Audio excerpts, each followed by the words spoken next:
I'm Daisy. And I'm Terri. And this is the Monday Mindset Podcast, where we share things of interest to us and hopefully to you. So let's get started with episode number 104. And this week it is Terri's turn to choose a chapter from Brené Brown's book, Atlas of the Heart. So, I say I wonder which chapter you're going to cover. I do actually know, because we tell each other beforehand so that we can read through it ourselves and be prepared. But for the people at home, tell us which chapter you're going to cover today, Terri. Of course. Daisy, I chose chapter 8, and its subtitle is Places We Go When We Fall Short. And I feel like the further we go into the book, the heavier the chapters get. I was going to say, this is a heavy one. It is. I took so many notes, so hopefully we can spark up some conversation through this. But I just have tons of notes because when you're trying to present Brené Brown's material, you want to put it in Brené Brown's words. And so I'm practically typing everything she says.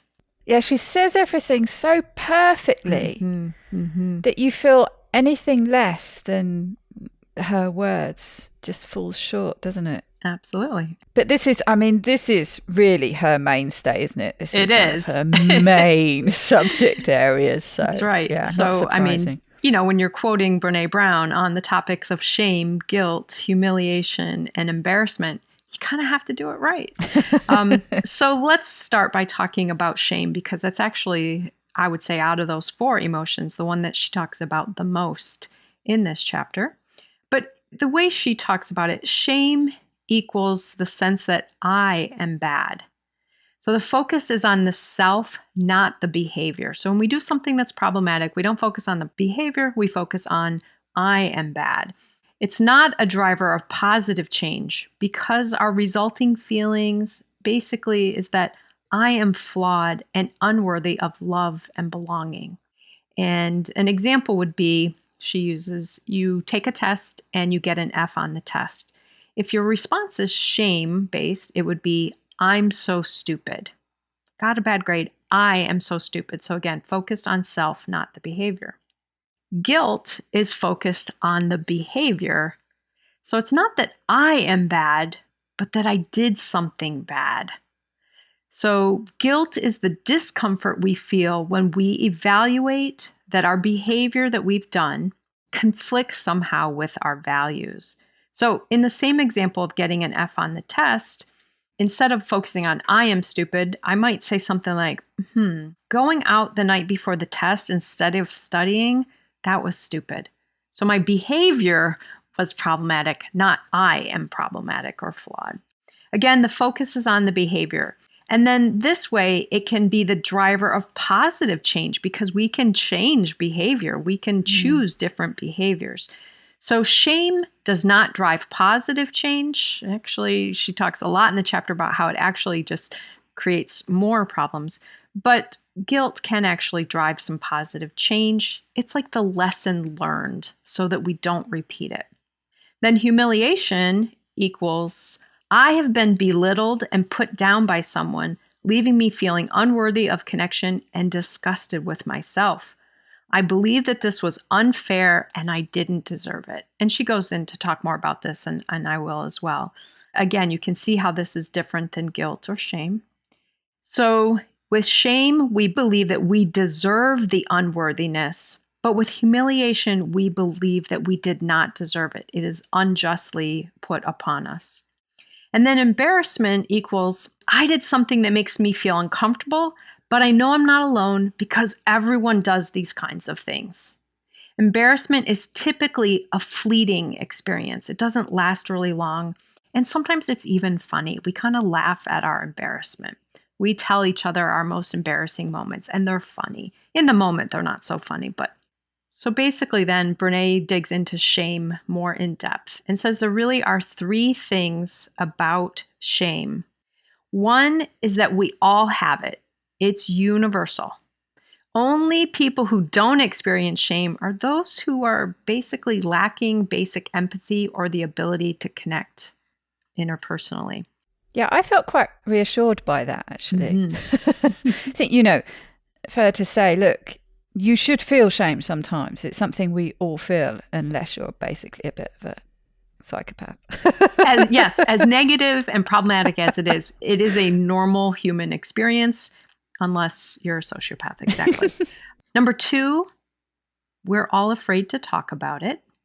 And number 3, the less we talk about it, the more shame has power over us. So it thrives in secrecy and keeping it private. She gives the context, and I'm sure, Daisy, you'll talk about this more in our next chapter, but she talked about the idea that connection, feeling that we belong, and love are basically why we are here relationally. They are kind of driving forces for us. And these things help give us meaning to our lives. So shame is the fear of not connecting, being seen as somehow unworthy for something that we've done or failed to do or have not accomplished, that this somehow makes us unworthy of connection. It's that voice that says, I am unlovable, I don't belong. So hopefully listeners can already hear how heavy shame is and why it's so problematic. Yeah, and a note I made there was, she says that shame needs us to believe we're alone, leading on from what you said about how shame thrives on secrecy, silence, and judgment. And it forces you into that corner and shuts you down and closes you in. Absolutely. And keeps you away from doing the things that actually will help you get out of it. That's right. So shame is that intensely, this is her definition, I think, for her book that she came up with. Shame is the intensely painful feeling or experience of believing that we are flawed and therefore unworthy of love, belonging, or connection. And as you said, it requires secrecy, silence, and judgment to keep it brewing. And empathy and compassion are actually the antidotes to shame. That in order to process through our shame and not stay in that shameful state, we need empathy and compassion. She also highlights this, I thought was kind of interesting, that shame is a social emotion. It happens between people, and therefore it also heals between people.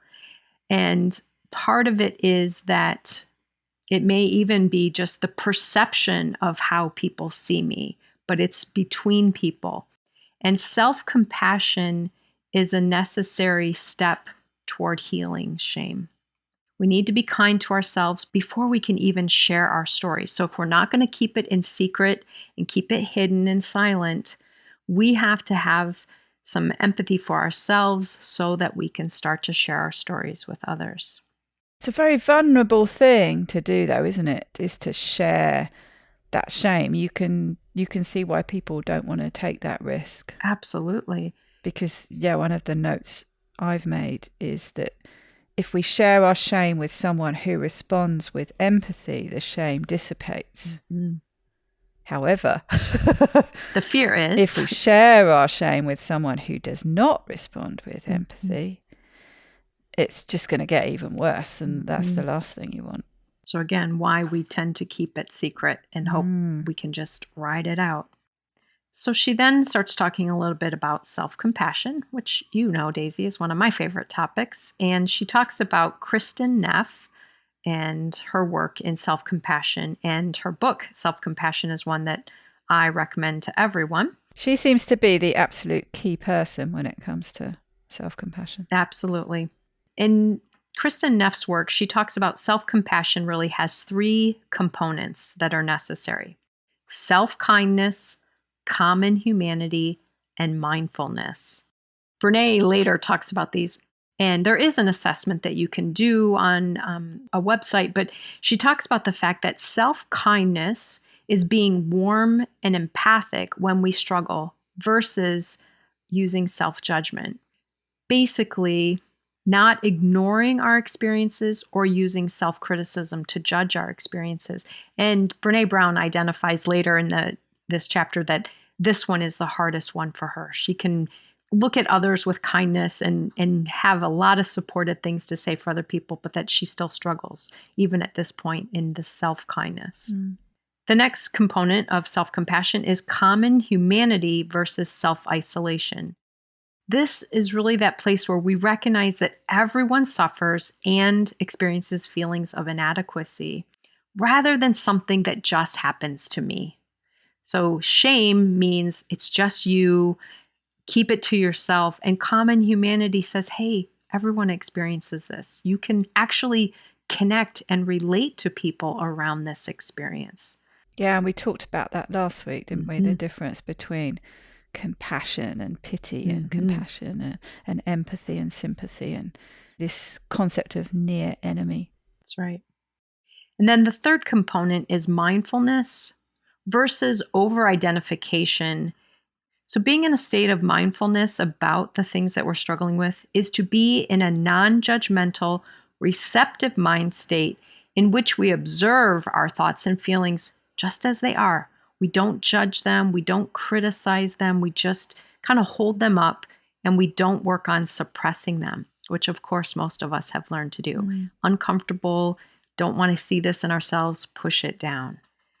We can't ignore our pain and feel compassion for it at the same time. And I think that's an important concept. Also, it does not help if we get caught up in the negativity of the thoughts and feelings because it just grows them. But instead, to recognize I'm feeling uncomfortable, I'm feeling pain because of what's happened versus getting wrapped up in the negativity. She and her research team then came up with 4 steps built into shame resilience. What helps us to not kind of fall into that state of shame? And she said that these 4 steps don't necessarily happen in this order, but they all need to happen.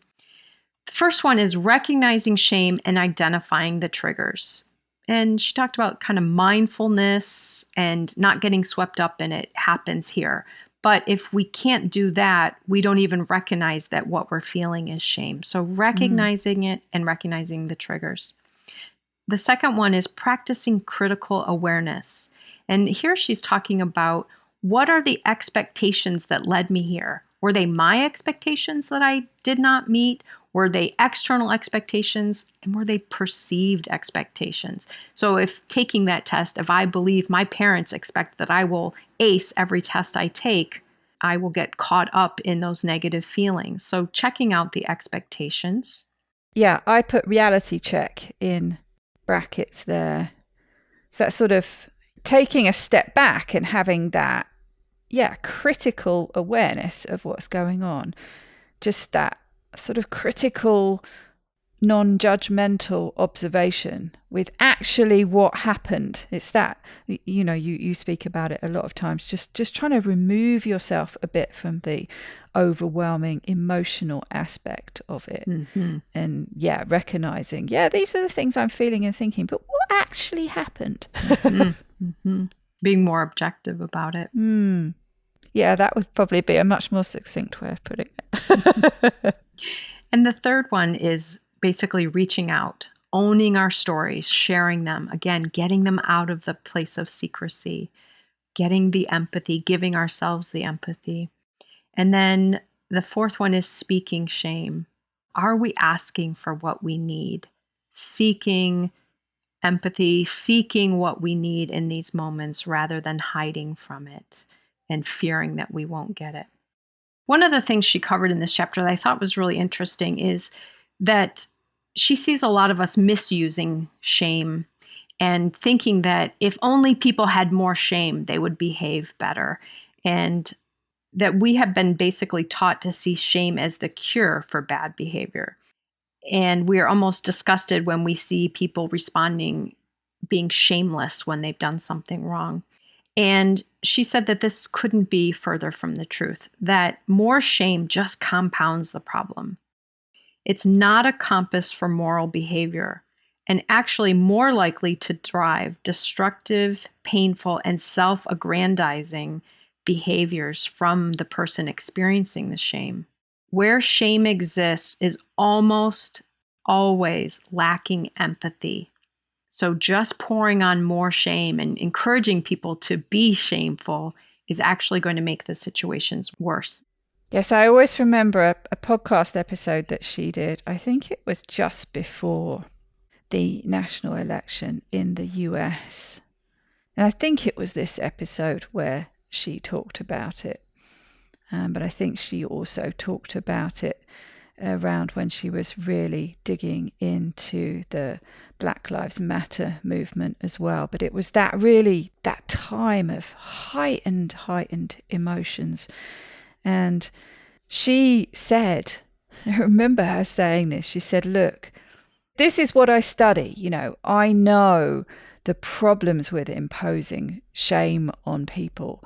But she said, in this current climate, if I thought that shame and or humiliation could be an effective social justice tool, I would use it. I am in that place where if I thought it would work, I would use it. Absolutely. But I can tell you, it never, ever does. Absolutely. And I thought, that was a really good light bulb moment, because it was at that time, not that that time has completely gone away, of course, but it was at that time where that's where it was all about. It was all about trying to shame people into doing what you wanted them to do, trying to align with your values. And it was, just hurling shame about. And of course it doesn't work. And I like what she said, what makes shame so dangerous is that where it exists, empathy is almost always absent. And I think not only shaming others, but shaming ourselves, again, doesn't work. Empathy, self-compassion is the key to working beyond these difficult feelings and taking ownership of the behavior rather than sitting in a place of shame. She talked about empathy as being other-focused. It's an other-focused emotion. And in accessing empathy, when we think about ourselves, it's really only in order to call up a framework to understand the other's experience. So it's other-focused. Whereas shame is self-focused.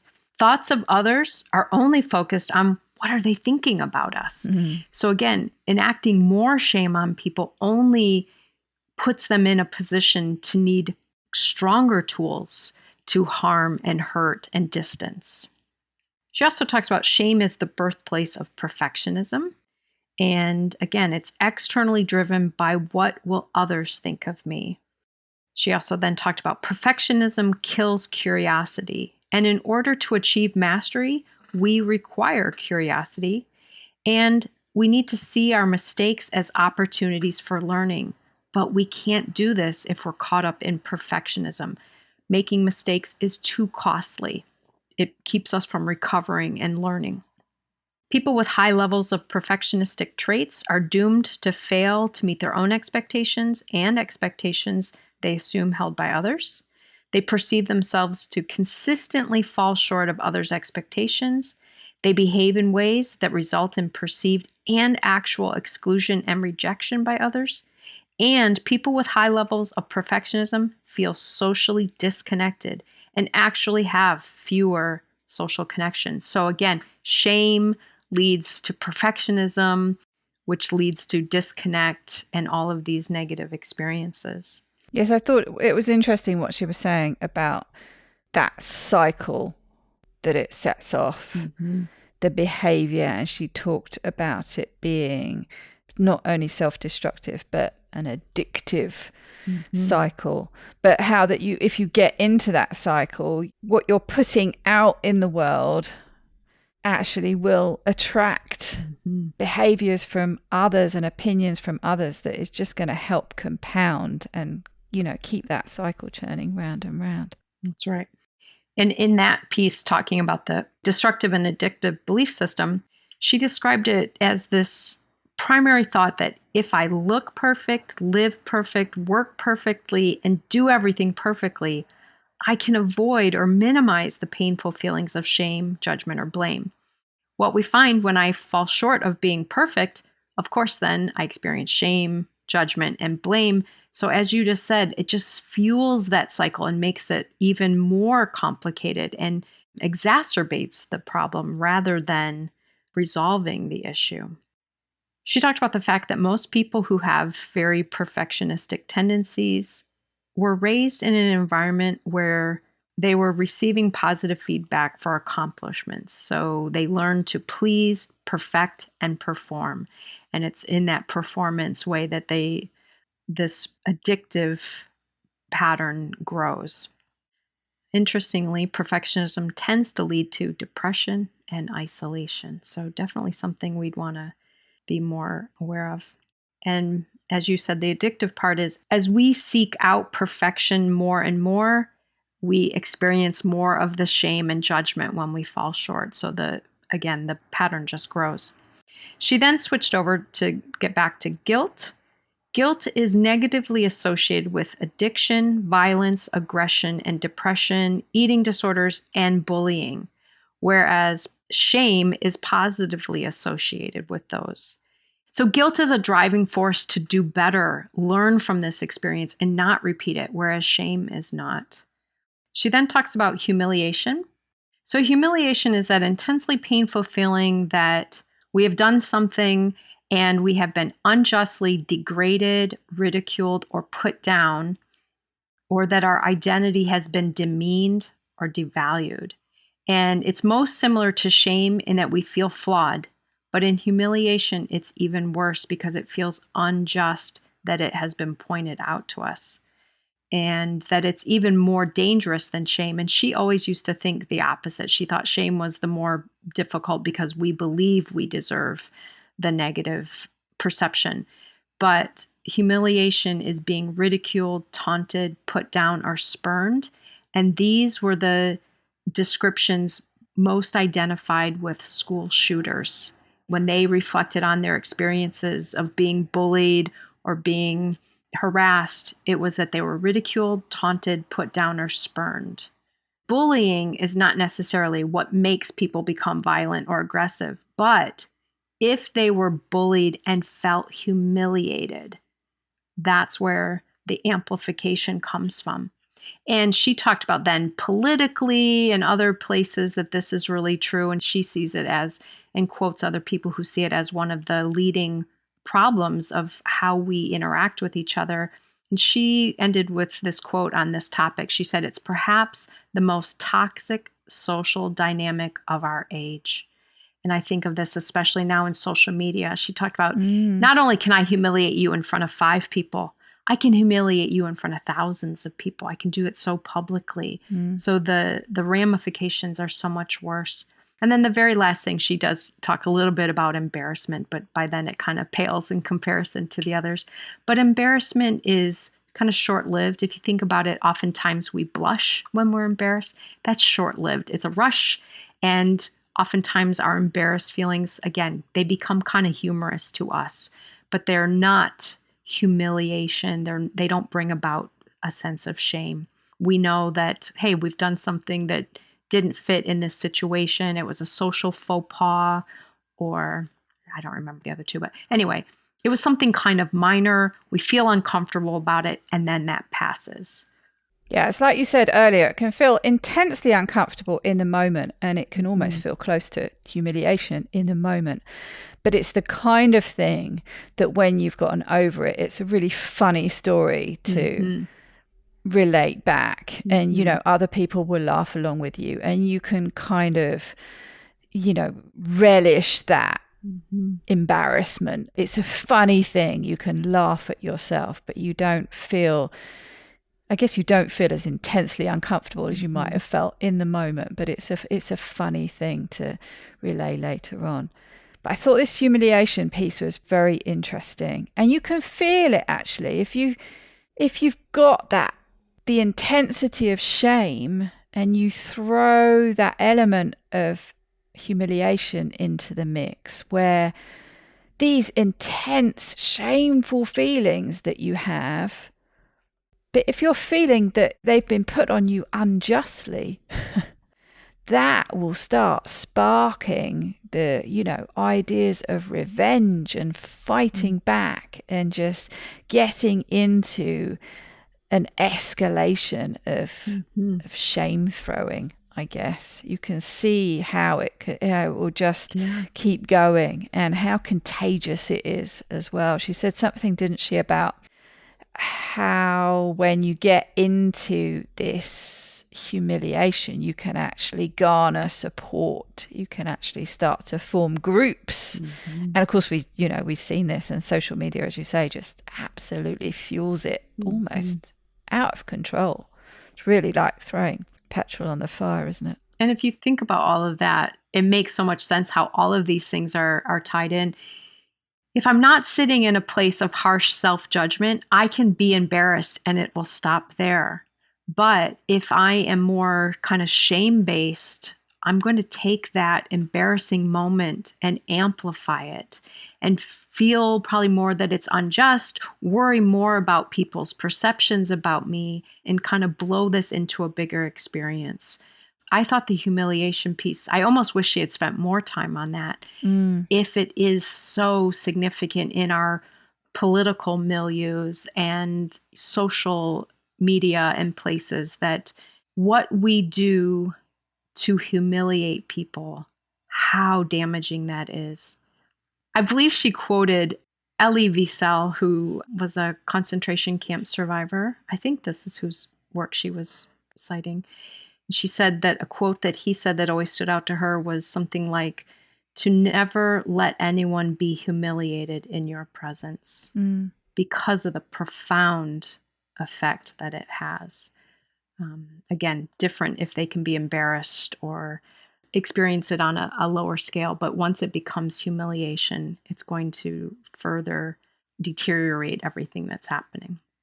Yes, I think that's what's so toxic about it. And I wonder if it's a way of displacing shame. If you start to feel shame, you find a way to flip it into humiliation so that you can throw it back. And how you often see something that could be a really intense debate between, say, people with opposing political views, what goes from a very heated debate into humiliation, where you start throwing a personal attack. And that's what is on such a knife edge, I think, with social media. And that's, you put that element into the mix, you throw the humiliation element into the mix, and it just goes out of control. Absolutely. Whereas, and this is what she was trying to push forward, I seem to remember with that episode I cited earlier, was that, no, you need to do the opposite.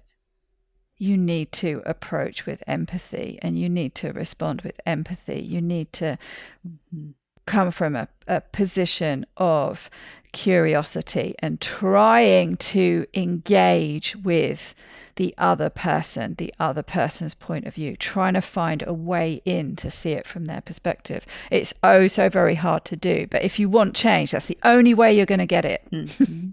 Like she said, if I thought shaming would work, I would be using it right now. It just doesn't. That's right. So there's just no point in doing it.